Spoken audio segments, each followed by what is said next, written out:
Sebelum mamanya Nisha meninggal, berapa hari sebelum, itu rumah, kan kebetulan mama liburan ke rumah kakak di Cirebon. Beberapa hari sebelum mama meninggal itu, rumahnya kakak cewek itu semua diserbu sama laron. Jadi ribuan dan ratusan ribu laron di rumah. Tapi penasaran nih sama wejangan dari bokap yang bokap itu nggak suka sama hari Selasa gitu. Pernah tanya gak alasannya apa? Waktu itu dia cuma bilang kalau hari Selasa tuh menurut dia adalah hari sial yang dia alami selama hidup. Jadi setiap hari Selasa dia negosiasi sama orang, tiba-tiba dia ditipu orang. Dia, hari Selasa dia pergi kemana, dia nabrak orang. Pokoknya sial terus di hari Selasa. Kira-kira setahun sebelum papa meninggal tuh, papa ada request. Apa mas? Ke gua. Don, kamu pelajarin cara mandi jenazah ya? Gitu. Kenapa pak? Ya kamu pelajarin aja. Wajar kan kalau misalkan orang tua punya harapan nanti kalau meninggal dimandiin sama anaknya.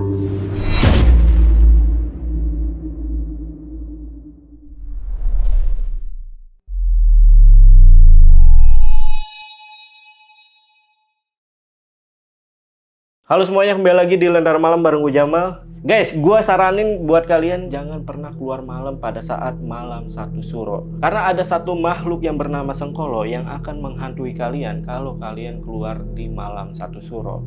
Hari ini kita bahas dan selamat datang di Saksi Misteri by Lentera Malam.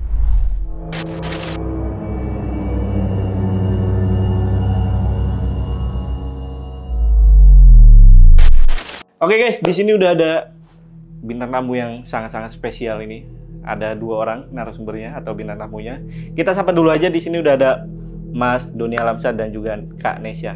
Halo. Apa kabar? Baik. Baik ya? Baik. Oke. Nah ini Kak Nesya sama Mas Doni lagi ada proyek apa nih? Sekarang kita lagi ngerjain project Sengkolo Malam Satu Suro. Ini akan tayang di tanggal 20 Juni. 20 Juni. 20 Juni, ya.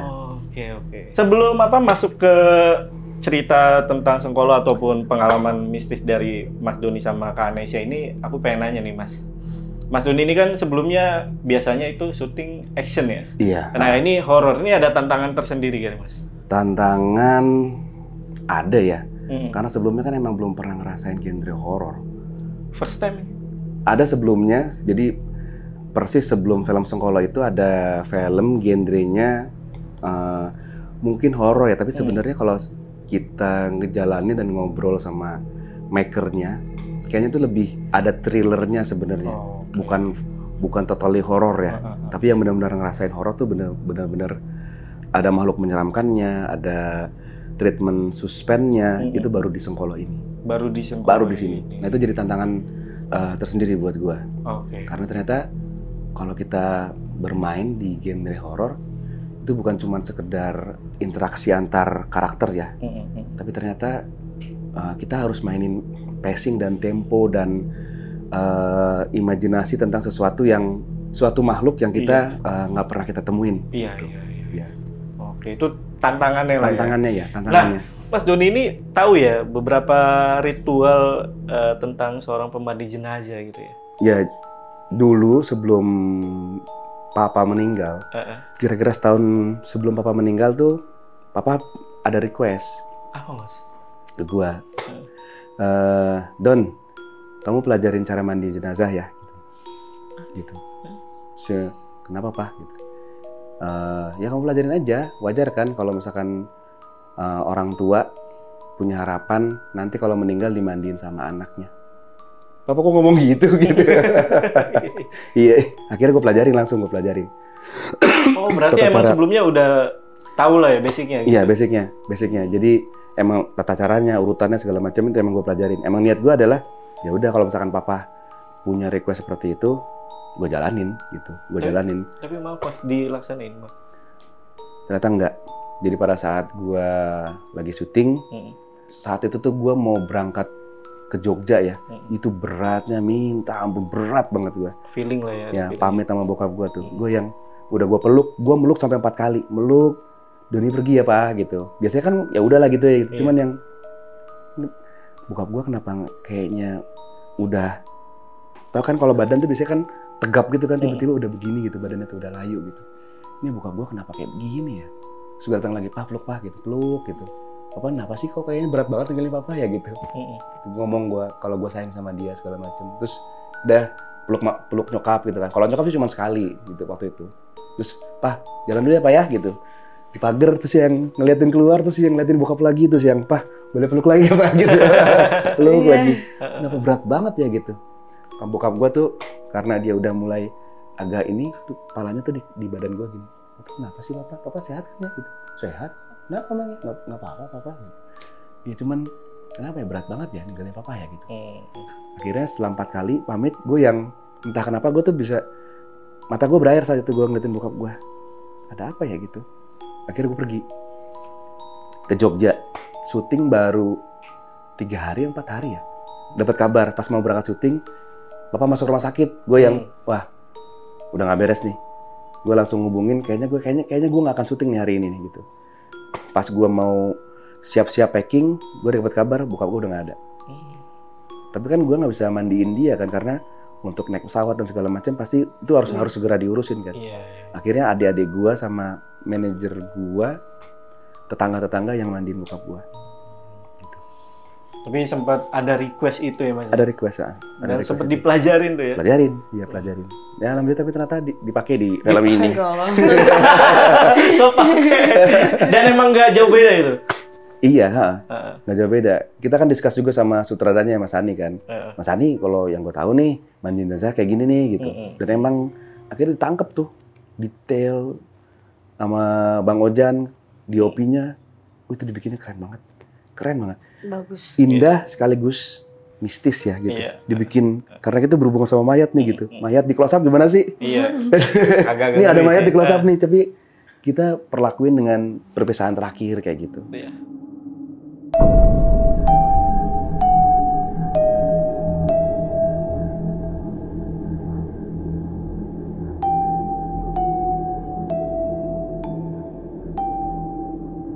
Ini kan Sengkolo itu kan bercerita tentang film Malam Satu Suro lah ya. Iya. Apakah sebelumnya udah tahu mengenai mitos dari Malam Satu Suro ini? Mungkin dari Indonesia boleh.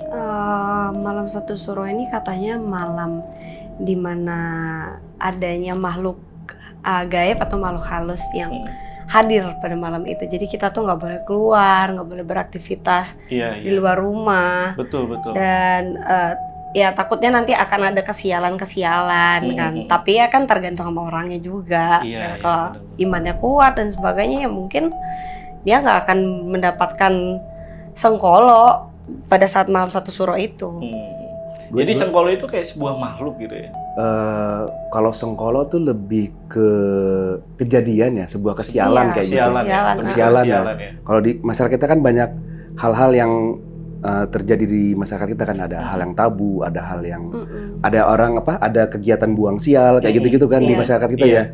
Dan emang waktu gue masih kecil pun memang banyak hal-hal yang emang dibiasakan gitu untuk anak-anak kecil zaman dulu. Misalkan kalau sebelum maghrib itu nggak boleh keluar. Betul. Nanti maghrib pun juga nggak boleh, harus tetap di rumah sampai nanti azan isya. Gitu. Ini ada waktu yang menurut orang tua tuh waktu yang berbahaya. Dan memang iya gitu. Ada waktu yang sebelum maghrib dan setelah isya ini memang waktu berbahaya untuk anak-anak kayak gitu. Iya, betul. Ada waktu krusialnya lagi tuh di pagi hari sampai jam 3 menjelang subuh tuh. Ini ada waktu krusial di sini yang orang-orang tuh harus aware gitu dengan ada bahaya yang bukan mengancam dan mengintai ya, tapi terutama bahaya yang tuh terjadi kesehatan ya, gitu. dan mental lah. Kayak gitu. Iya. Benar-benar. Nah ini kan berarti kan kalau dari menurut mitosnya kan Sengkolo ini berarti ada satu weton nih yang dilarang keluar ya, karena sangat-sangat ada beberapa berbahaya. deh kalau nggak salah. Ada beberapa bahkan ya. Nah ini di film Sengkolo ini dijabarkan atau dibahas juga? Di film Sengkolo ini enggak sih. Jadi karena Sengkolo itu adalah bahasa Jawa, yang diyakini oleh masyarakat Jawa bahwa ada beberapa weton yang memang tidak boleh keluar rumah ketika malam satu suro. Terutama itu adalah Rabu Pahing. Terutama itu yang paling nggak boleh tuh katanya Rabu Pahing. Iya. Nah terus juga Sabtu Legi atau apa ya, lupa. Pokoknya sih beberapa tuh ada di Primbon Jawa. Kalau misalnya kalian googling juga itu ada sih. Nah cuma ini tuh Sengkolo itu tuh cerita pada zaman dulu, bener sama katanya Kak Doni itu benar. Karena zaman dulu tuh orang-orang tua tuh pasti akan memberikan peringatan ke anak-anaknya. Jangan keluar rumah ketika maghrib, jangan keluar rumah di atas jam 9 malam, udah cukup balik pulang ke rumah itu jam 10 gitu kan. Jam 12 sampai jam 3 pagi. Katanya kan kalau misalnya jam 3 pagi misalnya kita bangun tidur terus kita mau sholat tahajud, kita kan kadang-kadang ada ngerasa merinding atau apa. Itu kan pasti, tapi balik lagi tadi Nesya bilang kesehatan dan mental juga harus tetap dijaga. Jadi sebenarnya takut itu kan adalah rasa ya. Nah, ketika kita merasakan rasa takut atau kita bulu kuduknya merinding, berarti kan hal yang logika yang kita jalankan kan, oh pasti ada sesuatu nih. Tapi kalau misalnya kita nggak terlalu merasakan rasa takut yang berlebihan, ya kita tetap sholat, tetap jalanin sholat tahajud seperti biasanya kayak gitu. Intinya ya coba tetap berpikir positif apapun yang terjadi pada saat itu. Iya benar. Ini tadi latarnya tahun berapa ya? Kalau nggak salah 2001. 2001 ya? Iya 2001. Bukan akhir 90 ya? Bukan. Akhir 2000-an lah pokoknya 2000-an awal ke bawah ya? iya. 2000-an awal. Oh, itu latarnya ya? Iya. Ini sih tadi udah ditanya sih ke Mas Doni sih. Kalau untuk Nesya sendiri, ini sebelum nerima casting atau nerima job ini nih atau film ini apa yang bikin menarik nih untuk ngambil film ini? Oh enggak. Kalau uang ya pasti semua orang butuh, benar pemirsa. Betul. Nah, tapi di sini Nesya lebih senangnya itu kenapa di Sengkolo? Pertama, karena Nesya ini pertama kalinya juga di film horor, pengen merasakan pengalamannya juga syuting horor itu seperti apa gitu. Terus juga kan Nesya termasuk salah satu orang yang baru di dunia entertain, dan ini adalah film kedua. Dan satu hal yang menarik, paling menarik itu adalah ceritanya. Ceritanya itu menurut Nesya kekeluargaannya dapat, horornya juga dapat, terus juga zaman dulunya juga dapat. Jadi kayaknya kalau misalnya yang orang-orang yang akan nonton nanti itu kebanyakan kayaknya yang interest itu tahun 2010 ke bawah deh. Jadi kayak mundur, 2010 mundur sampai tahun 80-an, 70-an orang akan, oh iya dulu tuh emang kayak gini gitu. Nah karena Nesya kelahirannya 95, Gen Z ya? Iya, merasakan hal itu, jadi relate gitu loh. Oh, iya dulu tuh kayak gini, kita maghrib aja nggak boleh main, udah pasti ayo pulang. Udah maghrib ini, nggak boleh keluar rumah lagi, gitu. Ada kalong wewe, diculik kalong wewe gitu. Diculik gitu. Kalau maghrib tuh gitu tuh. Sekarang udah nggak ada lagi kayak gitu kan. Kalau malam-malam masih ada mungkin di pedalaman mungkin ya. Masih ada ya. Mungkin. Masih ada sih. Dulu kita yang disebutin tuh kalong wewe, nini anteh. Iya. Kalau malam-malam nini anteh. Kalau maghrib kalong wewe. Iya. Tahu kuntilanak ya. Gombel ya. Kalau di situ karakter Nesya itu jadi apa nih? Jadi Nanda. Nanda itu si yang terima kesialan itu, bukan? Bukan. Nanda itu adalah adiknya Mas Ibrahim. Adiknya Mas Ibrahim, karakternya itu dia adalah seorang adik yang sayang banget sama abangnya. Dia selalu selalu memperhatikan hal-hal kecil yang terjadi selama dia bareng-bareng dengan Mas Ibrahim. Nah, di cerita ini kan Mas Ibrahim pada akhirnya kehilangan anak istrinya. Jadi perannya Nanda ini sebagai adiknya Mas Ibrahim adalah membantu dan menyemangati Mas Ibrahim lagi untuk pulih Iya. sifatnya, karakternya seperti sedia kala. Untuk Tapi kan menghilangkan traumanya lah ya. iya, menghilangkan traumanya. Nah, jadi kayak dia sosok pendukung di dalam kehidupannya Mas Ibrahim. Tapi Mas Ibrahim ini kan karena dia merasa kakak, dia juga merasa kepala keluarga, dia kehilangan anak dan istrinya, dia merasa hampa, merasa udahlah udah nggak ada yang harus tuju lagi, kayak udah mending di rumah, nggak ada semangat lagi. Bahkan ziarah ke kuburan anak istrinya juga nggak mau, karena dia juga mungkin belum menerima atas kehilangan istri dan anaknya. Itu masih bertanya-tanya, kenapa sih kok mereka pergi, kenapa, ada apa, masih belum percaya. Dan itu butuh waktu yang lama, namanya orang kehilangan. Nah, salah satunya Nanda ini juga merupakan karakter selain mendukung, tapi andil dalam menyelesaikan masalah yang dihadapi oleh Mas Ibrahim. Oke. Ada plot twist ya nanti ya berarti ya? Iya, ada. Oke. Jadi dia sebagai orang yang selalu ada di belakangnya Mas Ibrahim. Siap. Berarti Mas Ibrahim ini diperanin sama Mas Doni? Saya Doni Alamsyah, berperan sebagai Ibrahim, seorang yang suka menolong orang-orang yang ada di desa itu. Jadi Ibrahim ini sebenarnya pekerjaannya adalah seorang pemandi mayat. Jadi ada sebuah desa yang asri, yang indah, yang penduduknya saling tolong-menolong, kehidupannya indah, alamnya sejuk, pemandangannya bagus gitu. Jadi desa ini desa yang sangat asri lah gitu. Digambarin seperti itu di awal. Ibrahim ini adalah orang baik yang suka menolong orang. Jadi emang dia kalau misalnya ada orang meninggal gitu, dia yang melakukan ritual perpisahan. Kenapa saya bilang yang ritual perpisahan? Karena di dalam film ini digambarin Ibrahim itu baik sama orang yang masih hidup, dia juga baik sama orang yang sudah meninggal. Jadi ada adegan di awal, Ibrahim itu lagi mandiin mayat. Mandiin mayat itu kan ada urutannya ya, ngebersihin badannya dulu, ujung kukunya dibersihin, kukunya digunting gitu.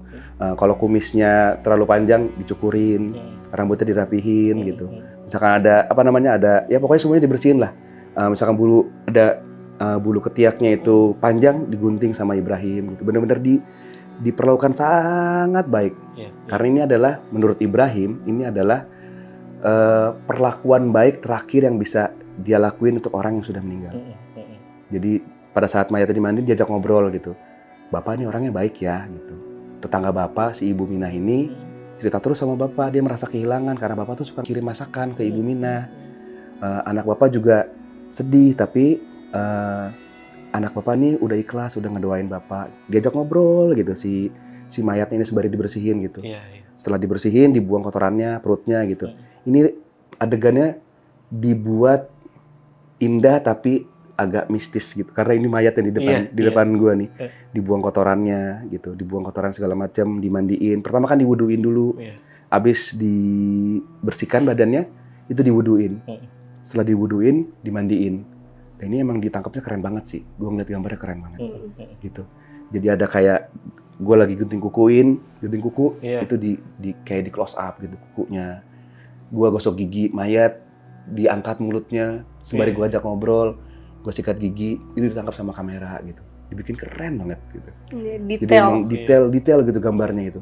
Ada sosok mayat, tapi Ibrahim nggak takut. Ibrahim malah ngerasa ini adalah persembahan terakhir yang dia bisa lakuin untuk si mayat. Sampai akhirnya dikafanin. Sampai akhirnya dikafanin tuh. Mulai dari bersihin, wuduin, mandi junub, setelah itu dikafanin. Gitu. Nah, Ibrahim ini adalah orang yang sangat baik untuk masyarakat di desa itu. Sampai suatu ketika keluarganya Ibrahim itu mengalami sengkolo. Mengalami kesialan. Gitu.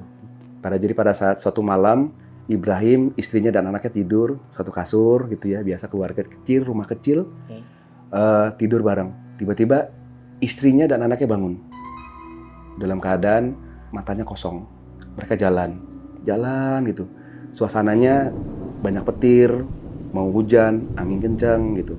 Dan itu desanya itu ada di daerah lereng pegunungan. Istrinya jalan keluar rumah malam-malam. Ibrahim belum sadar, sampai akhirnya Ibrahim sadar. bahwa istrinya sama anaknya udah nggak ada di samping dia. Dia nyari, ambil senter, teriak-teriak keliling rumah, cari anak dan istri tapi nggak ada. Sampai akhirnya karena adiknya juga tinggal serumah, adiknya bangun karena Ibrahim teriak-teriakan gitu. Ibrahim keluar dari rumah, nyari sekeliling rumah nggak ada, akhirnya dikejar. Ada jejak kaki, setelah ada jejak kaki, anak dan istrinya diikutin tuh sama Ibrahim sama adiknya.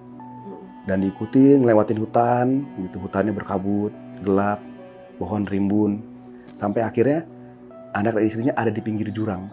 Tadi lokasi yang saya ceritain tuh, yang ada tanah longsor vertikal, itu lokasinya serem banget. Iya. Bener-bener kita tuh kayak kita harus aware gitu dengan karena kita ngeliat jurang itu ngeri banget. Ada tanah longsor vertikal, dalamnya sekitar 300 meter. Dan karena kalau kita syuting malam-malam, kalau misalnya kita pelan-pelan tuh ngeliat ke bawah tuh kita nggak bisa ngeliat dasarnya tuh karena sangat tinggi gitu. Kalau ini cerita aku jadi sedih tau, nginget momennya. Iya, karena ngerasain banget kan waktu pas syuting itu kita nyari Nanda itu nyari Mas Ibrahim. Karena Mas Ibrahim tuh udah lari duluan. Khawatir gitu loh. Mas Ibrahim kemana? Tapi nyari juga istri dan anaknya. Jadi feel-nya itu dapat. Jadi pas ceritanya tadi agak berkaca-kaca. Iya. Apalagi sedih banget. Begitu ketemu sama anak istrinya Ibrahim sama anaknya udah di pinggir jurang gitu. Dia lagi ngelafalin kata-kata yang nggak jelas lah, mumbling kata-kata yang nggak jelas, mantra-mantra gitu. Ibrahim kan yang ini ada apa nih gitu. Perasaan seumur hidup gua nggak pernah nemuin yang kayak begini. Walaupun Ibrahim pada saat memandikan mayat dia beberapa kali bertemu dengan mayat yang bentuknya aneh, gitu. Contohnya Mas? Ada yang badannya tuh kayak kertas dilipat, dibejek, dilipat. Itu ada mayat yang kayak begitu. Masuk tuh nanti di film. Ada. Ini ada aktor Jogja keren banget. Dia bisa ngelipat badannya sampai sampai kayak kertas dilipat gitu loh. Wow, keren sih. Itu keren banget.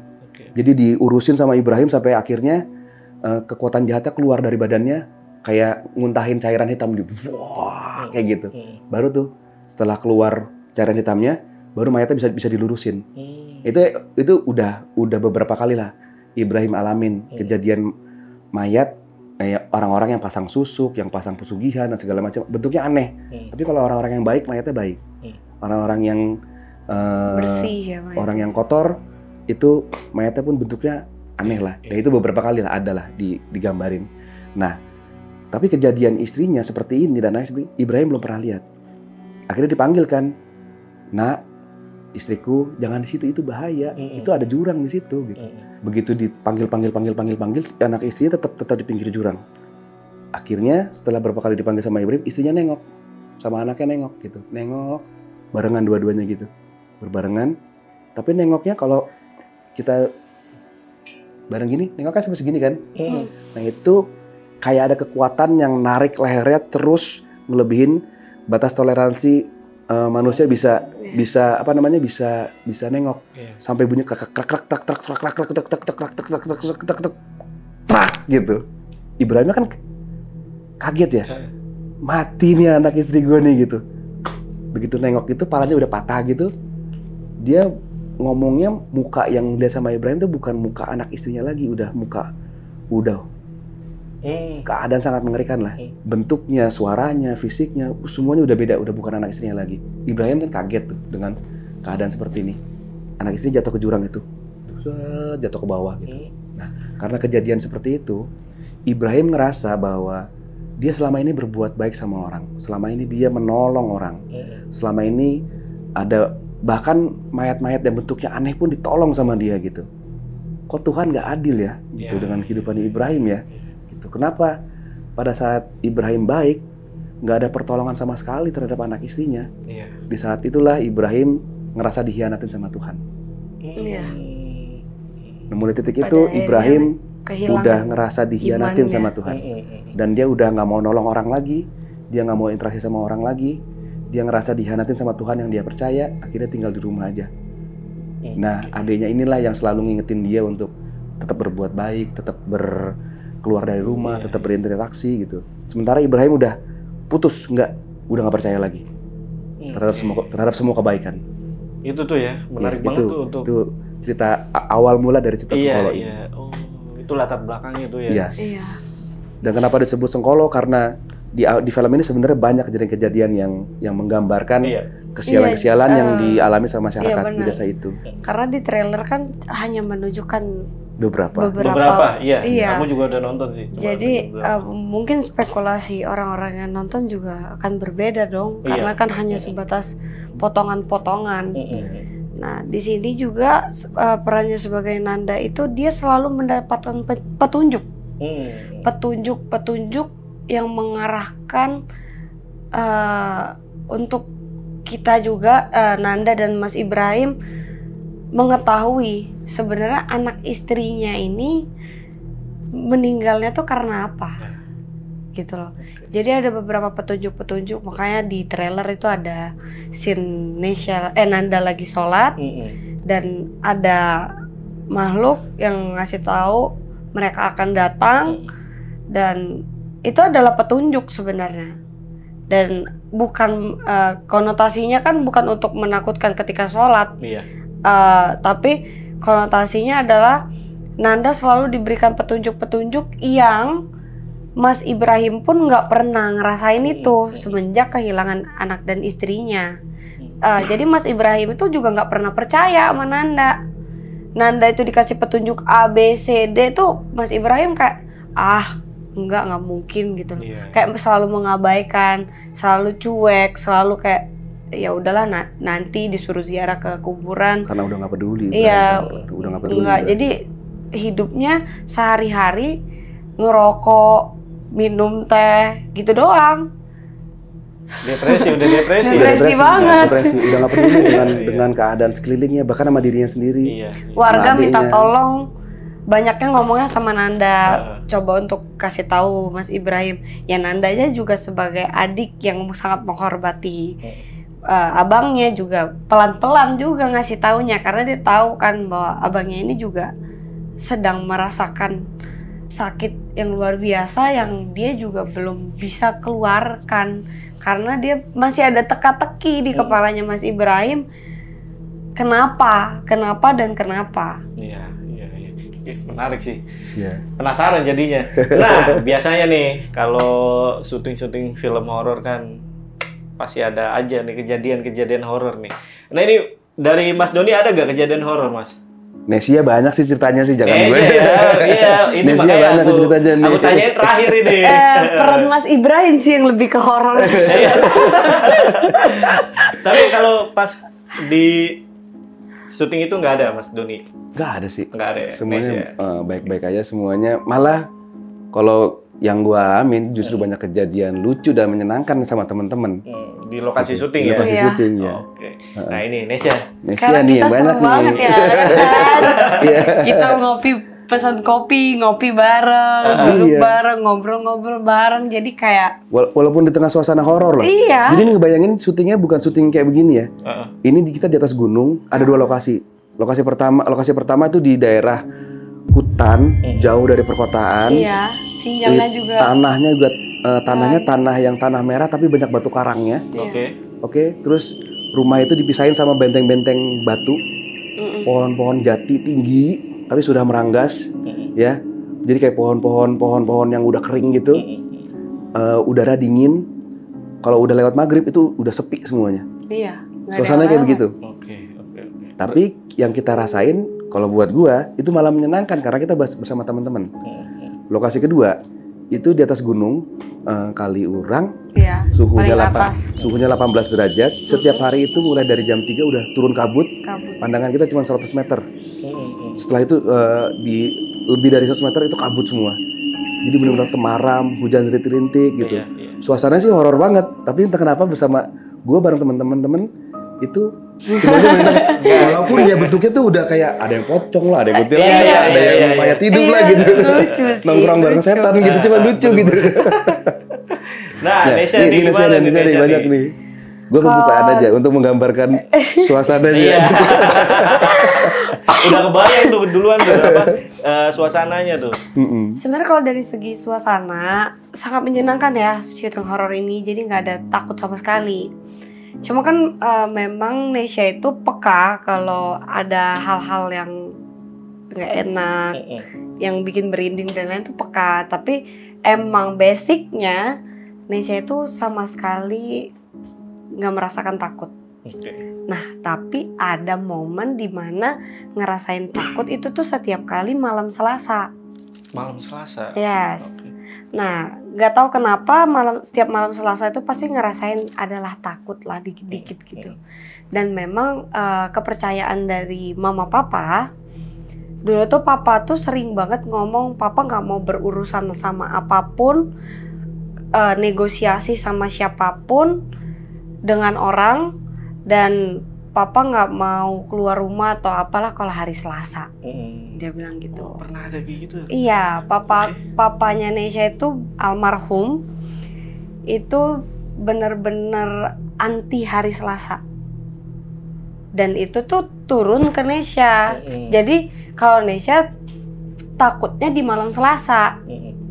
Almarhumah mama juga akhirnya mengikuti kan, papa gak mau berinteraksi sama orang setiap hari Selasa atau minimal menegosiasi, karena menurut papa tuh hari Selasa tuh hari sial gitu. Ini hari Selasa. Ini hari Selasa lagi. Ini hari Selasa.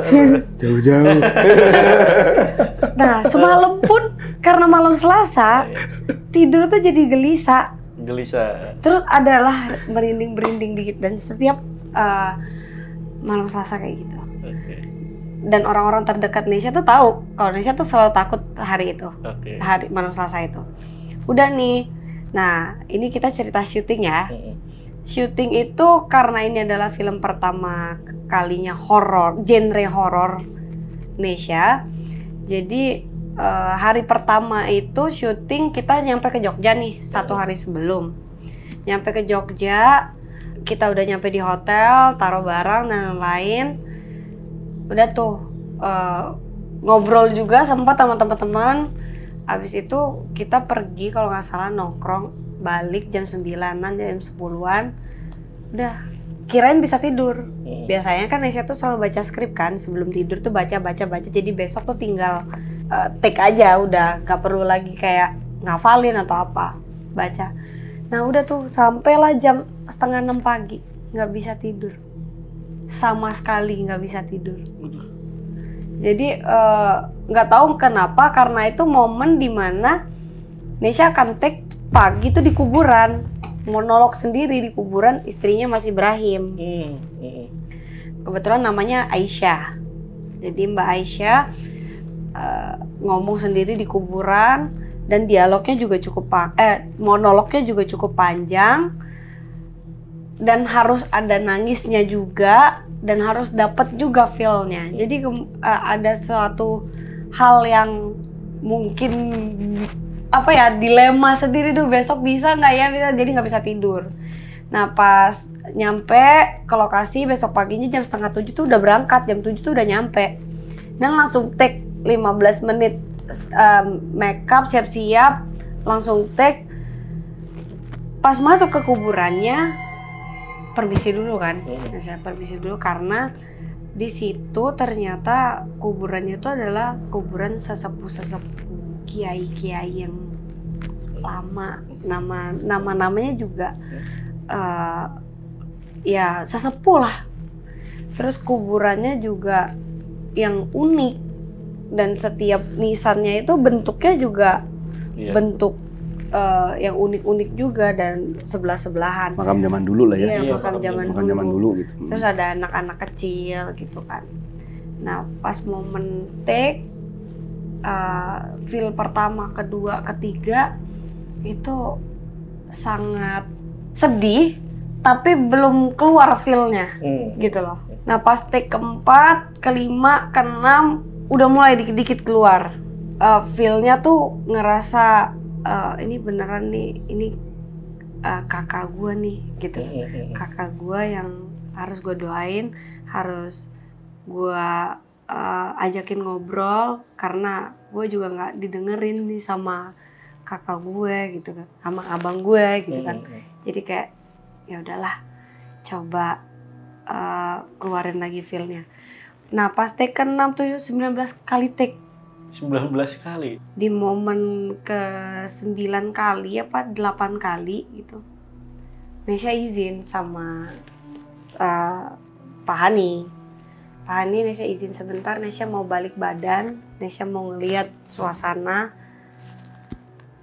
Jangan ada yang ngeliatin Nesha dulu ya, kru-krunya gitu kan. Nah di situ tuh momen yang menurut Nesha menjadi Nanda itu agak berat karena perannya tuh sangat dalam gitu.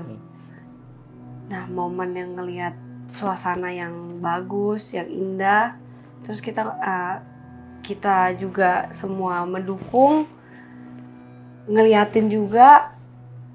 Nesha ngomong lah di situ, ini adalah hal yang terberat untuk Nanda lakukan, ngomong di kuburan ini untuk menunjukkan juga peran ke masyarakat luas nanti gitu loh, fitnya seperti apa. Jadi sedih. Ntar dulu. Di situ ngomong lah kayak, maaf Pak, lihat Nesha di sini ya. Nesha lagi berperan sebagai Nanda. Di sini Nesha harus berperan nangis. Tapi satu-satunya hal yang bikin Nesha nangis tuh cuma mama papa yang ada di sana. Please bantu Nesha untuk punya emosional yang mendalam dan nangis yang memang pada dasarnya ini adalah kakaknya Nanda.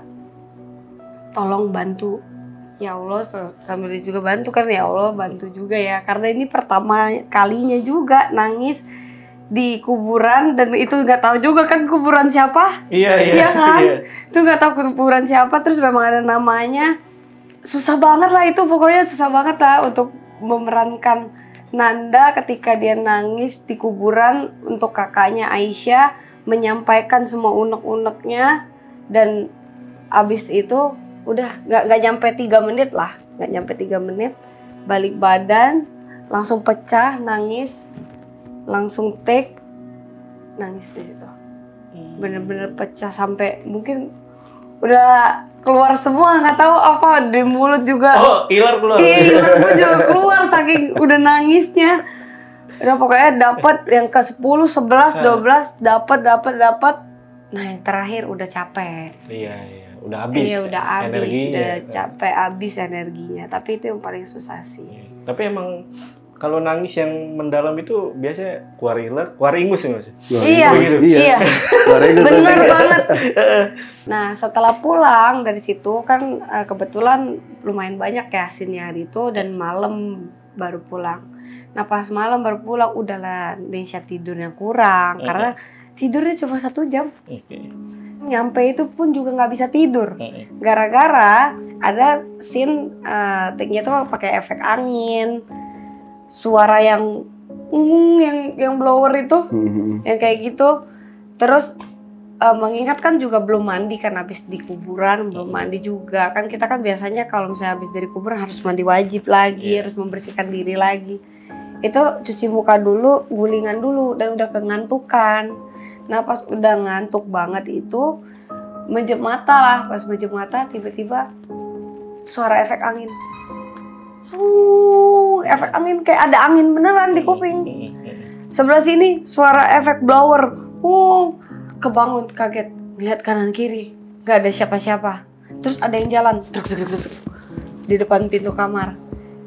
Siapa yang lari-lari ke depan pintu kamar? Lagi ngantuk-ngantuk ke depan pintu kamar, nggak ada. Buka pintu sampai buka pintu, nggak ada. Terus tutup lagi. Tiduran lagi dulu, maksudnya sekalian sholat subuh karena itu udah jam 3 pagi, jam 4:30, jam 4:30 kan sholat subuh, mandi dulu maksudnya tuh, istirahat bentar, terus tiba-tiba kepejam lagi, bunyi lagi efek angin dan lain-lain. Set, di depan kasur Nesha ada yang jalan, gitu, ke depan pintu kamar, ada yang jalan di depan kasur, langsung berdiri, langsung kayak gini, apaan sih, gak usah ganggu. Baru juga mau istirahat diganggu, udah aktivitas aja sendiri, bentar lagi aku mau mandi, begitu. Ngomong sendiri kayak marah-marah sendiri gitu loh. Udah habis itu akhirnya ya udahlah mandilah, mandi, sholat subuh, kebetulan jam 4:30 dan callingan tuh kalau nggak salah jam 10 lah, jadi masih bisa tidur lah jam 9 baru bangun. Dah, udah tuh selesai, nggak ada cerita. Besoknya take lagi, seiring berjalan waktu nggak ada gangguan sama sekali, pindah lokasi kita, ya kan? Pindah lokasi hari pertama yang dapat kejadian Rahmat. Hari pertama, Rahmat nih malah. iya. Dia diganggu sama kelelawar, jadi ada kelelawar di kamarnya. Itu nanti di spill aja, nanti dikasih tahu ada kejadian salah satu case, ada kelelawar yang sebenarnya dari pihak hotelnya pun juga nggak ada. Itu udah di hotel itu ya? Iya udah di hotel dan di dalam kamar itu bersarang. Bukan hotel yang jorok ya, tapi Iya. hotel bagus Hotel banget. bagus. Itu justru hotel yang paling bagus di daerah Kaliurang. Iya. Iya. Rapi, bersih. Aneh ya, ada megah kamar gitu. ya. Iya. Dan dia bersarang di atas dan muter-muter terbang-terbang. Dan itu Rahmat yang ngalamin. Tapi bukan bersarang mungkin kali Nes. Kalau ada sarang berarti kan dia tinggal di situ kan. Iya. Tapi ini sebenarnya Iya kayak seperti bersarang tapi di mereka rame banget. ada rame gitu di kamarnya Iya. Rahmat. Gitu. Jadi Dan kayak dia kan ada yang lampu-lampu di dalam apa? Ada sela-sela dinding. Dia kan ada lampu gitu, lampu LED gitu. Iya. Ya kan? ceiling Dan- lamp gitu. Iya, iya. Nah, itu dia di situ muter keluar. Kita lihat. Dan tapi kebetulan Nesya juga ngelihatnya kejadiannya tuh udah tinggal beberapa kelelawar. Yang paling ngerasain kejadiannya tuh si Rahmat. Padahal tuh gue anehnya, kalau gue nggak tahu Rahmat kayak gimana ya. Cuma kalau gue itu kalau tidur, gue tuh suka buka pintu. Kan jadi ini kamar nih, kamarnya itu sekitar 4 kali lipatnya ini. Iya. Kamar ini sekitar 4 kali Gede lipat kamar ini, Gede banget ya. Nah, itu tuh gue di lantai 2 atau lantai 3 gitu ya. Itu ada jendela dan ada balkonnya. Jadi kalau gue tidur itu gue buka. Gue cuma matiin lampu, gue buka biar udara, karena udaranya enak banget kan di sana kan. Iya. Jadi gue buka tuh pintunya, cuma kasih hordeng yang filtras gini nih. Iya. Dan itu gue nggak pernah ada kejadian masuk kelelawar di kamar gue. Padahal kamar gue sebelahnya tuh sebelahnya gue kamar asisten gue, setelah itu kamar Rahmat. Cuma beda 2 kamar. Ya itu nggak ada namanya. Iya. Selama tinggal sana nggak ada namanya kelelawar masuk ke kamar gue. Tapi di kamar dia doang. Kamar dia doang. Seneng kali ya. Yang tadinya itu kamar Nesya. Tapi minta tukeran karena view-nya itu ngadep ke hutan. Nesya takut kan karena kamarnya gede banget. 2 kasur king bed. Tidur sendirian adalah view-nya jelek. Iya. Hutan gitu. Takut lah jadi nggak bisa tidur makin kan. Kalau dia jelek, kalau gue keren banget ya ini pemandangan. Iya. Beda ini. Nah akhirnya pindah ke kamar yang view-nya bagus. Tukeran. View-nya gunung ya? Jadi lereng gunung. Ada hutannya, memang ada hutannya gitu. Lereng, bisa ngeliat Jogja tuh. Pemandangan keren sih buat gue. Itu mah hotel mahal ya?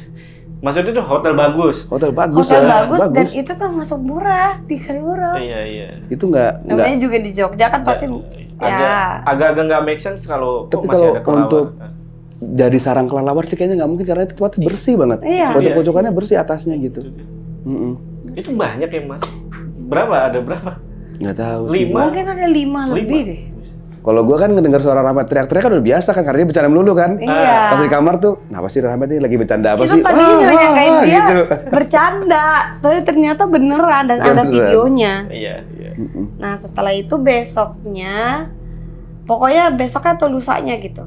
Nah kan ada scene-nya Nanda itu udah selesai, ya kan? Scene-nya Nanda udah selesai, tapi after scene Nanda itu scene yang anak-anak main maghrib. Nah, anak-anak main maghrib sempet ngeliat juga pas lagi take, terus akhirnya balik. Ya pas ngeliat itu nyampe ke hotel bersih-bersih, mandi, terus cekikikan sama kakeknya karena sebelah kamar kan, jadi kakeknya ngobrol yuk gitu, ketawa-ketawa, cerita-cerita hal-hal lucu lah kita. Ini kayaknya bukan kakek-kakek ya, kayaknya Iya, namanya kayaknya. Bukan kakeknya. Oh, Yang kalau misalnya di sini Iya, kak, kayaknya. iya. Bukan kakeknya loh. Iya kakeknya, iya juga ya. Gue juga tadi dengerin kok. Langsung gini, ada kakek. Mainnya sama kakek-kakek gitu. Iya, kakeknya itu dia meranin sebagai Bukades nanti. Oh, di Sangkolo. kakeknya ya. Iya, Bukan kakeknya. bukan. Ini ngapain sih Nesya main sama kakek-kakek gitu? Bukannya begitu Bener saya. juga. Soalnya ini masalah. Kok tiba-tiba ada kakek-kakek nih? Iya, main sama Udah nih, kakek-kakek. ngobrol-ngobrol, cekikikan bareng lah, lucu-lucuan. Terus akhirnya kita tidur. Nah, pas tidur jam 3 pagi, itu ada anak kecil main di depan kamar Nesya, lari-lari, ketawa-ketawa. Jelas itu. Jelas. Itu lama, mungkin ada kali 30 menitan. Lama. Awalnya Nesya bilang, ini pasti juga Anantia sama adeknya, karena kan sebelah kamar kan. Gak mungkin nih kalau kalau bukan mereka. Dia, tapi kok lama banget mainnya. Emang seseru itu? Ini udah mau jam 3 pagi gitu kan. Kok lari-larian? Ngintip lah. Gak ada siapa-siapa. Bilang, ngintip lagi di salah pintu kan, salah pintu kamar hotelnya kan juga agak kelihatan kan. Gak ada juga. Terus udah nih, denger masih ada lari-lari. Mau buka kamar takut terkena prank. Dikagetin gitu kan, atau kelihatan kan makin ini kan, makin mengagetkan. Udah dengerin, terus udah malam, nggak usah main-main gitu kan. Mau tidur, mau istirahat, udah. Terus balik lagi ke kasur, masih mereka main. Dan itu jam 3 pagi, akhirnya udah diabain aja. Masih kayak mereka seru banget main, udah Nesya bodo amat, udah tidur. Pas tidur bangun jam 6 pagi karena callingan jam 7. Di depan kasur Indonesia itu semua laron, serangga, banyak banget sampai depan pintu. Padahal itu kejadian cuma 2 jam loh. Iya. Dari jam 3 pagi ke jam 6 ya kurang lebih 2-3 jam lah ya. Tapi di depan kasur persis, itu laron sama serangga banyak banget. Pas sebelum tidur itu nggak ada laron? Nggak ada yang berterbangan juga. Orang jalan ke pintu kan, ini kasur. Jalan ke pintu tuh paling dari sini ke situ aja. Nggak terlalu jauh. Itu aneh tuh ya di situ. Itu aneh. Nah dan Nesya juga nggak video karena kayak udahlah. Mungkin juga pas tidur mereka baru datang udah pada ini. Cuma setelah ke lokasi syuting, nanya Nesya langsung ke Anantia, kebetulan kita sama-sama scene-nya. Terus, "Dek, kamu semalam main ya sama adik kamu di hotel?" "Jam berapa, Kak?" "Jam 3 pagi." "Enggak, udah tidur." Terus nanya sama mamanya, "Soalnya semua ada yang main di depan kamar, lari-lari." Kirain Anantia sama adeknya. Enggak, kita udah pada tidur. Nah, siapa itu? Dan itu kayak, terus abis itu ada laron, ada serangga. Nah di pemikiran Nesya, laron dan serangga itu memang ada kata orang zaman dulu juga, memang petunjuk kalau memang ada makhluk halus juga. Laron nih? Laron. Oh, baru tahu nih. Karena sebelum mamanya Nesya meninggal, berapa hari sebelum, itu rumah, kan kebetulan mama liburan ke rumah kakak di Cirebon. Beberapa hari sebelum mama meninggal itu, rumahnya kakak cewek itu semua diserbu sama laron. Jadi ribuan dan ratusan ribu laron di rumah. Sampai disapu-sapu, diserok-serok, dibuang keluar. Karena kan kalau laron terkena lampu mati kan? Iya. Enggak. Kalau dia nggak ada lampu mati kan. Kalau dia ada lampu dia nyerbu ke lampu gitu kan. Dan itu rame bisa masuk ke dalam rumah. Nah katanya itu tuh adalah petunjuk juga kalau misalnya akan ada makhluk halus. Makhluk halus atau musibah atau apa. Katanya juga begitu. Tapi penasaran nih. Dan itu orang-orang di Cirebon waktu itu yang ngomong kan. Jadi bilang oh iya mungkin itu adalah petunjuk juga kalau misalnya akan ada kejadian. Dan memang setelah itu mama meninggal. Dan itu pertama kalinya seumur hidup Nesya ngelihat larut sebanyak itu. Tapi ya itu takdir lah ya. Iya itu balik lagi takdir. Tapi ya petunjuk-petunjuk yang hal kayak gitu ya udahlah. Kalau Nesya sendiri nggak senotis itu sebenarnya, kayak ya udahlah mengabaikan aja. Tapi kalau memang makhluk itu ada pasti ada. Tapi penasaran nih sama wejangan dari bokap yang bokap itu nggak suka sama hari Selasa gitu. Pernah tanya gak alasannya apa? Waktu itu dia cuma bilang kalau hari Selasa tuh menurut dia adalah hari sial yang dia alami selama hidup. Jadi setiap hari Selasa dia negosiasi sama orang, tiba-tiba dia ditipu orang. Dan hari Selasa dia pergi kemana, dia nabrak orang. Pokoknya sial terus di hari Selasa. Ingat gitu ya bokap ya? Iya ingat. Kejadiannya hari Selasa. Dan akhirnya kita sekeluarga memahami bahwa hari Selasa itu adalah hari yang menurut kita gak bagus untuk negosiasi sama orang, gak bagus untuk interaksi terlalu dalam sama orang, kayak ya udahlah biasa-biasa aja gitu. Jalan hari. Kalau Mas Duni ada percaya hari-hari sial, Mas? Nggak ada. Nggak ada ya? Nggak ada. Ada gitu. Ini ada sesuatu yang menarik juga nih atau fun fact ya, kalau pada saat syuting itu ternyata itu kan lokasinya tadi di gunung ya? Di gunung sama di daerah dan hutan gunung, ya? Iya, dan gunung itu sempat erupsi nih katanya. Itu gimana ceritanya Mas? Jadi emang kalau Merapi itu kan emang rutin, kalau Merapi ya, Merapi itu kan emang gunung yang aktif ya. Iya. Dan emang dia itu rutin ngeluarin lahar sebenarnya. Justru kalau buat saya, gunung yang mengerikan itu justru gunung yang nggak mengeluarkan asap, dia aktif. Aktif, terlihat aktif, tapi dia nggak mengeluarkan asap dan nggak mengeluarkan lahar. Itu saya justru ngeri. Saya akan turun gunung tuh kalau ngeliat ada gunung kayak begitu tuh. Ngajak balik ya langsung ya? Iya, itu balik gitu. Kemungkinan akan meletus ya, bukan erupsi ya. Lebih ke meletus ledakan ya. Nah, kalau misalkan saya ngelihat gunung yang masih ngeluarin lahar gitu, itu saya masih saya ngerasa aman justru. Nah, kebetulan waktu kita syuting di tempat yang menyeramkan itu, di jurang itu saya ngelihat ini kok kayak ada merah-merah jalan, itu jam 11 malam tuh. Kok ada merah-merah turun ya dari ini ya, dari gunung ya. Ya udah saya coba pakai kamera lah, ngezoom gitu. Ngezoom, pakai night mode, direkam. Oh ternyata laharnya banyak juga ya gitu. Laharnya banyak banget itu, nggak kayak biasanya nih. Ini lagi aktif banget itu. Jadi kayak puncak gunung tuh ngeluarin lahar kayak luber gitu, brrr gitu.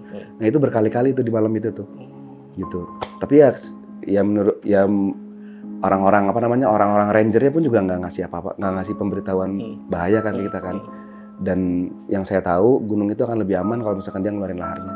Ya udah saya pikir ya udahlah, insya Allah nggak ada apa-apa lah malam ini gitu. Tapi memang bentuknya sih mengerikan sih, ngelihat gunung ngeluarin lahar banyak gitu, emang mengerikan. Sempat gempa-gempa sedikit?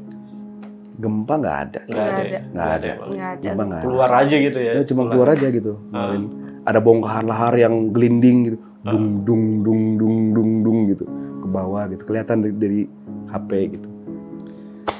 Malah ketemu fenomena yang langka tuh ya? Iya malah ngeliat. Pertama kali tuh ya? Pertama kali. Enggak sih udah sih. Kalau gua udah beberapa kali ngalamin letusan gunung di tempat. Oh langsung gitu? Langsung.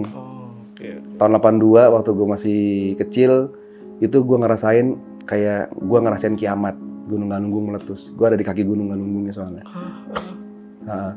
Terus waktu serius jadi begitu keren sih kalau denger ceritanya ya. Tapi kalau ngalamin enggak. Itu kayak di film gitu. Jadi sebelum gunung meletus ternyata ada petir rentetan petir gitu. Jadi bener kayak Zeus gitu, gitu. Petir banyak banget. Setelah itu gunungnya meletus. Nah meletusnya itu suaranya sampai budek, buar gitu, sampai yang sampai kayak gitu. Sampai kita nggak kayak kenapa? Kayak di film-film tuh Iya. gitu. Saking Kayak kena gedenya. bom ya. Bom. Dan itu langit tuh putih tuh. Jadi kayak gue ngelihat kayak langit bentuknya bulat putih, buar gitu. Sampai yang puyeng gitu kan. Nah, gue ngelihat orang-orang tuh pada di depan rumah nenek gue kan lagi di Tasik, di deket Garut lah. Orang tuh bawa gembolan gitu, jalan ke sana, nanti balik lagi jalan ke sini, udah nggak tahu mau kemana, udah panik, bingung. Gitu. Terus udah akhirnya kita semua tuh ngumpul di rumah kakek gue. Kita gue tuh udah dipakein jas gue sama nenek gue, udah siap-siap mati gitu sama nenek gue, karena yang udah Doni sing sabar, Doni ya istighfar gitu kata nenek tuh. Karena nenek gue udah nggak tahu harus kemana. Gue udah pakai baju yang bagus semuanya di rumah itu ngumpul sama tetangga-tetangga tuh puluhan orang. Jadi begitu petir, jadi petir. Begitu petirnya banyak nih, langit itu penuh tuh sama petir tuh. Baru ledakan gede, buar gitu. 3 menit setelah ledakan gede hujannya gede banget. Tapi pas tangan gue begini bukan air, ternyata pasir. Pasir tuh kan deras banget. Abu gitu ya. Pasir hitam gitu. Nah itu tuh dari yang tanahnya bersih lama-lama naik sampai segini, gitu. Kita kan panik ya, kita bakalan kekubur nih. Bakalan kekubur dengan pasir nih gitu. Udah nenek gue cuman istighfar. Doni sini, baca doa gitu. Set, untung begitu sampai setinggi pinggang, kan pagar tingginya segini nih. Begitu pasirnya udah mau deket ke batas pagar, hujan pasirnya berhenti. Itu rumah udah hampir roboh karena pasir di mana-mana. Iya. Itu ngalamin kayak kiamat tuh. Wah, itu pengalaman luar biasa banget ini mah. Antara hidup dan mati ya. Wow, ternyata ketemu Mas Doni di sini sekarang ini 2024. Masih ada. Ya gue ngalamin banyak kejadian kayak gitu, kayak misalkan gudang marinir meledak di dekat rumah gue. Itu udah kayak kiamat. Gue ngeliat langit merah gitu, roket, ledakan sana, duor Tahun gitu. berapa itu Mas? Yang itu? Tahun 80-an juga. Itu kayak perang, langit jam 7 malam tuh merah semuanya. Roket terbang, gitu, meledak di sana sini gitu. Tadi yang gunung apa Mas? Galunggung itu dia tahun segitu tuh ada korban jiwa? Banyak. Jadi banyak yang orang kekubur, ribuan itu kekubur itu. Untungnya di tempat gua, tapi di tempat lain sih semuanya kekubur. Rumah tuh ujungnya cuman segede gini doang nih. Ujung rumah nih cuman kelihatan segini doang nih. Kuncup rumah tuh cuman kelihatan segini. Gentengnya doang tuh. Iya, tingginya segini. Itu di bawahnya tuh udah. Radius berapa tuh Mas? Radiusnya? Jauh sih itu. Jauh. Itu masih jauhnya udah. Kaki gunung ya itu udah. Yang di kaki gunung, yang kekubur kaki gunung tuh. Jarak sekitar mungkin 5 kiloan lah dari gunung. Kalau gunung-gunung kayak gitu udah beberapa kali sih. Waktu naik Rinjani juga sama, waktu naik ke Bromo juga sama, ngalamin erupsi gitu. Makanya begitu ngelihat yang ini, oh ini aman yang ini gitu. Udah tahu ya. Iya, karena udah ngalamin beberapa kali meledak. Gokil. Keren. Oke, ini sebelum kita tutup nih mungkin ada pesan nggak sih atau dari temanya yang mau disampaikan dari film Sengkolo ini gitu? Jadi film Sengkolo ini kalian harus tonton. Karena Sengkolo Malam Satu Suro ini bukan hanya menceritakan tentang horor-horor pada umumnya, tapi kayak lebih menceritakan drama keluarga juga sebenarnya. Dan relate juga sama kehidupan zaman dulu. Karena ini ceritanya tahun 2000 ke bawah lah ya, 2000 mundur ke belakang. Pasti orang tua juga akan mengingat momen-momen kenangan bersama keluarga. Oh ya dulu kita sama keluarga juga kayak gini nih. Apalagi terutama masyarakat Jawa mungkin akan lebih relate lagi. Nah, pesan dan tema yang pengen disampaikan di film Sengkolo ini, mudah-mudahan kalian juga suka dengan ceritanya. Kalian jangan mengabaikan judulnya Sengkolo Malam Satu Suro, ini paling juga biasa aja. Kalian harus tonton, kalian harus rasain kekeluargaannya tuh di sana kayak gimana. Terus rasa sedihnya juga ada di sana, senangnya juga ada, takutnya banyak banget. Terus juga Nesya harap sih kalian akan merasakan perbedaan film Sengkolo ini dengan film horor-horor yang lainnya. Bukan berarti film horor yang lainnya jelek, tapi kalian akan merasakan perbedaan yang mungkin 90 derajat lah beda dari film horor-horor yang lain gitu. Kalau dari Mas Doni, ada gak pesan dari tema ini, apa yang mau disampaikan gitu? Ya, sebenarnya gue jadi nginget-nginget apa ya Sengkolo itu ya awalnya. Awal mula gue masuk ke project Sengkolo ini. Jadi awal mula gue nerima project Sengkolo ini, gue nerima skrip kan. Karena gue juga belum pernah main horor nih, full horor gitu. Jadi gue selalu memilah-milah cerita horor. Ada beberapa yang gue ngerasa, aduh, gue ngeri nih untuk ngejalanin ini. Tapi begitu gue baca cerita Sengkolo, kok ini ceritanya keren banget ya gitu. Ini ceritanya keren loh, bukan cuma sekedar, kan kalau dari skrip kan kelihatan ya mana yang cuman ha-ho gitu doang kan gitu. Tapi ini enggak gitu. Ini secara pengkarakteran, karakter Ibrahim ini kuat loh gitu. Penggambaran yang awal tuh yang mandiin mayat di awal, dibikin penggambaran yang indah sekaligus mengerikan sekaligus mistis, itu kan tertulis semuanya di skrip ini kan gitu. Terus karakter Ibrahim itu seperti apa ya? Sakit hatinya dia, ngerasa dihianatinya dia, itu terbaca jelas di skrip. Terus kejadian-kejadian mengerikan terjadi di desa itu, ada banyak kejadian mengerikan di desa, itu digambarin dengan dia. Digambarkan dengan ada beberapa yang dibentuk dengan cara mengagetkan gitu. Misalkan ada makhluk yang tiba-tiba mengagetkan pemain di aktor karakter di film itu ada. Tapi yang gue suka sebenarnya itu yang dibangun perlahan sebenarnya. Mungkin gue spoiler, tapi gue pengen banget cerita scene ini. Gue pengen banget cerita scene ini. Jadi sebenarnya kejadian yang ngebuat Ibrahim balik lagi untuk menolong orang adalah ada sebuah keluarga mati dalam keadaan mengerikan dan semua pemandi mayat di desa lain itu nggak ada yang mau mandiin mayat keluarga ini karena matinya sangat mengerikan gitu. Matinya mengerikan dan baunya itu menyebar ke beberapa rumah. Kalau mayat biasa kan nggak begitu jauh ya ininya baunya ya. Ini nyebar gitu loh sampai begitu orang-orang mau mindahin jenazah pun nggak mau gitu masyarakat di situ karena emang ini ngeri banget nih gitu. Ini orang pasti berhubungan sama dia berhubungan dengan makhluk gaib nih gitu, dengan berhubungan dengan jin nih, makanya matinya kayak begini gitu, mengerikan gitu. Nah akhirnya kepala desa tuh minta tolong sama Ibrahim, tolong dong gitu, karena udah nggak ada yang mau lagi nih nolongin keluarga ini. Cuman lu satu-satunya bisa nolong.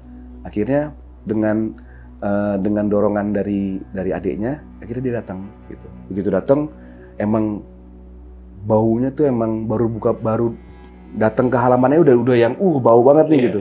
Pas buka pintu langsung kayak ada bau busuk yang berhembus ke rombongan pemandi yang mau ngurusin mayat ini. Tapi akhirnya nggak ada yang stay, cuman Ibrahim doang yang stay di situ. Nah, suasana seorang Ibrahim di waktu maghrib ditinggal di rumah yang isinya mayat-mayat bergelimpangan dalam bentuk yang mengerikan, itu dibangun dengan sangat indah oleh Mas Hani dan Mas Ojan. Suasana mengerikannya, bau busuknya gitu, mayat yang bentuknya mengerikan, belatung sudah di badannya gitu, diangkat pelan-pelan gitu. Dengan Ibrahim kan manusia juga ya, dia bisa ngerasain takut ya gitu, walaupun dia pernah punya pengalaman, tapi nggak ada yang seburuk ini dibentuknya nih gitu. Dipindahin satu-satu gitu, mayat-mayatnya dipindahin. Karena bentuknya tuh udah ya, bentuknya gini harus dilurusin dulu badannya tuh. Nah itu tuh daging yang busuk itu harus dibenerin sama Ibrahim, ditangkap sama kameranya seperti itu. Nah, Ibrahim kenal dengan istrinya Nugroho ini keluarga Nugroho. Istrinya Nugroho adalah perempuan yang suka menggunakan perhiasan. Jadi kalau jalan tuh ada cring, crik gitu, ada bunyinya gitu kalau dia jalan karena banyak perhiasan emas gitu. Pada saat dia lagi benerin badan Nugroho yang busuk, yang bentuknya patah-patah gitu, dia sayup-sayup tuh ngedenger, ini di luar rumah ya, di rumah di semacam kayak tempat cuci mobil lah gitu, karena rumahnya gede Nugroho ini. Lagi benerin tubuhnya, badan-badan yang lagi rusak ini, dia ngedenger suara crik, cering gitu. Kayak awalnya dia kan nggak sadar kan, tapi dia ngerasa kok ini ada yang jalan ya. Itu suaranya suara si Ibu Nugroho loh gitu di dalam rumah situ. Akhirnya karena yang jadi di luar dia berhadapan dengan mayat yang bentuknya aneh dan mayat itu sebenarnya pun terlihat tanda-tanda yang apa ya, terornya sudah mulai datang di mayat yang ada di luar ini gitu. Jadi kayak sebenarnya Ibrahim tuh kayak dikeroyok sama Sengkolo ini nantinya nih gitu. Tapi dibangun sangat perlahan gitu di film ini. Mayat-mayat yang di luar pun juga udah melakukan teror sebenarnya ke Ibrahim, tapi Ibrahim masih belum sadar. Nah di dalam rumah dia ngedenger ada yang cering.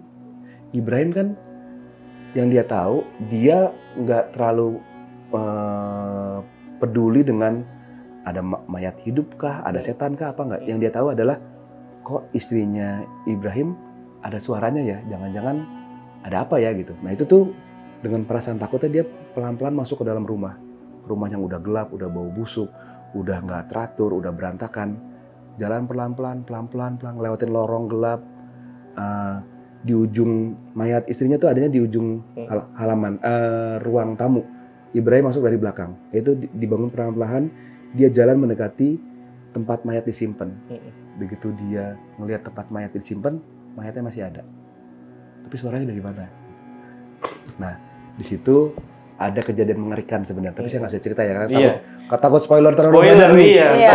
Tapi kira-kira seperti itu. Dibangunnya tuh kayak pelan-pelan tapi menegangkan, gitu. Dan begitu saya ngejalanin, wah ini seru banget nih ditonton. Biasanya kan kalau nonton horor enaknya rame-rame gitu kan ya, sama temen, sama adik dan segala macam gitu. Ini kayaknya enak banget nih ditonton rame-rame nih film ini. Sama keluarga. Iya. Nah untuk filmnya sendiri, Mas sekali lagi di tanggal berapa dan bulan apa? Tanggal 20 Juni. 20 Juni 2024 ya. 2024 ya. Oke, itu ada di bioskop kesayangan Anda biasanya. Sebenarnya pengen menceritakan tentang Nanda sedetail mungkin, tapi sebenarnya di sini Nanda itu harus semua nonton biar tahu. Jadi sebenarnya agak dirahasiakan. Nanda itu tuh apa yang dilakukan sebenarnya di film itu. Karena ini Nanda ini karakter yang tadi udah dibilang Indonesia itu memberikan petunjuk. Iya, petunjuk dan support lah. Nah, sisanya jadi Desa ceritain. Ada drama, jadi dramanya ada, horornya ada, suspense-nya ada. Kalau kasih tahu endingnya gimana kan jadi gimana? Dan ada investigasinya juga yang dilakukan sama Nanda. Banyak. Jadi yang menghubungkan kejadian-kejadian ini, ada banyak kejadian nih. Ternyata semuanya itu saling terkoneksi. Dan yang mengkoneksi semua ini teka-tekinya itu Nanda. Nanda yang saling berhubungan guys maksudnya. Iya. Berkaitan ya. Saling berkaitan. Disclaimer dikit tadi itu bukan 90 derajat ya. Nanti kalian mikirnya kalau 180 derajat kan beda banget, 90 derajat miring gitu kan. Maksudnya tuh nggak beda jauh lah intinya sama film horor yang lain, tapi di sini tuh detailing ceritanya tuh lebih dapet. Oke. Gitu. Ini karena Indonesia ada kontrak lain sama film lain. Enggak. Ini belum ada kok film horor lain. Kalau saya mau, ayo. Gini duitnya. Gak nolak lah ya gitu, gak nolak. Satu patah ya ada gini. Oke. Terima kasih buat Mas Doni dan juga Nesya. Sekali lagi guys, di tanggal 20 Juni 2024 mari kita nonton Sengkolo Malam Satu Suro ya. Rame-rame ya nonton ya. Rame-rame nonton ya biar seru ya. Saksikan di bioskop kesayangan Anda. Ya udah kalau gitu. Kita semua. Betul sekali. Ya udah gua pamit, gua Jamal, Mas Doni dan juga Nesya izin pamit. Bye. Bye. Bye.